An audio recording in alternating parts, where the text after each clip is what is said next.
Depuis les dernières années, on entend de plus en plus de personnes se plaindre du coût de la vie.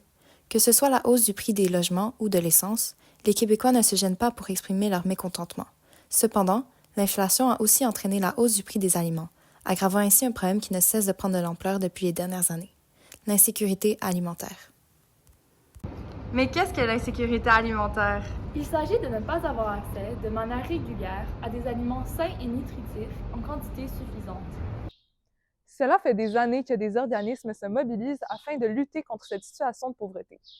Nous nous sommes entretenus avec Camille Dupuis, responsable des campagnes de levée de fonds aux banques alimentaires du Québec, afin de mieux comprendre ce qu'implique l'insécurité alimentaire et de réaliser l'importance du rôle que jouent ces organismes dans cette lutte. Nous avons tout d'abord commencé par lui demander quel était le but de leur organisme. Au Québec, notre but, c'est de donner de la nourriture et de l'argent à nos membres pour qu'eux puissent réaliser leur mission. Donc, nous ne faisons pas d'aide directe aux personnes. Nos membres, ce sont les moissons régionales. Donc, vous connaissez peut-être Moisson Montréal, mais il y a Moisson Québec, Moisson Estrie, etc. Nous avons 19 moissons et quelques autres membres. Ensuite, les moissons distribuent la nourriture aux différentes banques alimentaires qui leur sont associées, et c'est à ces banques que les personnes se rendent pour récupérer leur panier. Depuis la pandémie de la COVID-19, la hausse du nombre de personnes se trouvant dans une situation d'insécurité alimentaire a été fulgurante. Moi, je suis entrée en poste pendant la pandémie en 2020. On se disait c'est une situation exceptionnelle, ça sera jamais aussi haut. 2021, 2022, 2023, ça fait juste augmenter vraiment.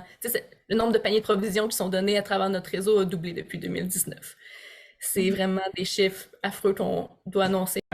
L'organisme a été obligé d'ajuster ses activités étant donné que la demande a augmenté en flèche. Ce changement a provoqué des pénuries d'aliments. L'année dernière, je pense que 71% des organismes qui avaient rempli le bilan fin là, avaient déclaré qu'ils avaient manqué de denrées. Au début de l'année 2024, le gouvernement du Québec a annoncé qu'il allait se joindre aux banques alimentaires du Québec afin de leur fournir de l'aide financière, les épaulant ainsi dans leur lutte contre l'insécurité alimentaire. Cette aide a été reçue comme un bond de soulagement pour cet organisme et ses partenaires, puisque sans cette aide, les banques alimentaires auraient dû refuser l'aide à ces personnes ou même leur donner un plus petit panier. Grâce à l'appui du gouvernement, les banques alimentaires du Québec peuvent venir en aide à un plus grand nombre de Québécois.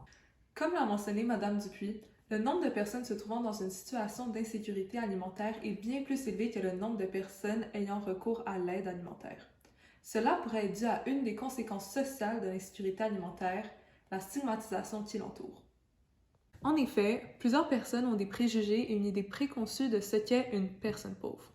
Ainsi, avoir recours à une aide adressée aux personnes défavorisées peut venir jouer sur l'estime de soi et rendre les gens réticents à se présenter à une banque alimentaire.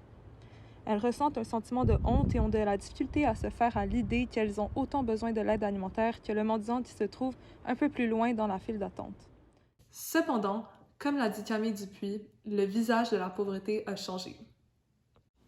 De plus, l'insécurité alimentaire alourdit le système médical. En effet, l'insécurité alimentaire a des effets néfastes sur la santé et le bien-être des personnes se retrouvant dans cette situation précoce, mais elle entraîne aussi des conséquences sur l'économie de la société.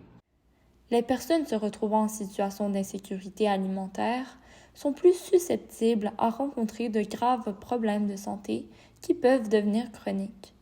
Cependant, avec leur situation financière difficile, il peut leur être plus compliqué de traiter leurs problèmes de santé, ce qui peut aggraver leurs conditions. Avec une condition grave, ils doivent généralement prendre des médications ou suivre une diète thérapeutique, mais l'insécurité alimentaire peut être un obstacle pour adhérer à ces diètes.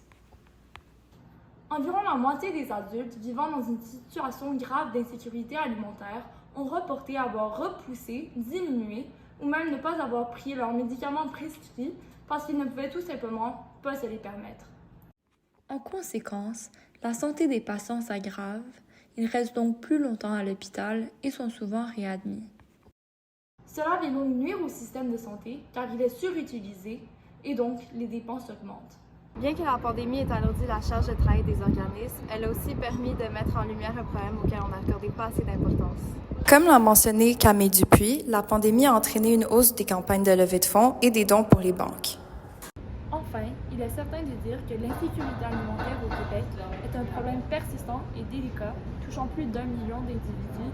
Comme vous avez pu le voir dans ce reportage, plusieurs organismes, dont Moisson Montréal, offrent une assistance alimentaire à ceux dans le besoin et encouragent l'accès à une alimentation plus saine.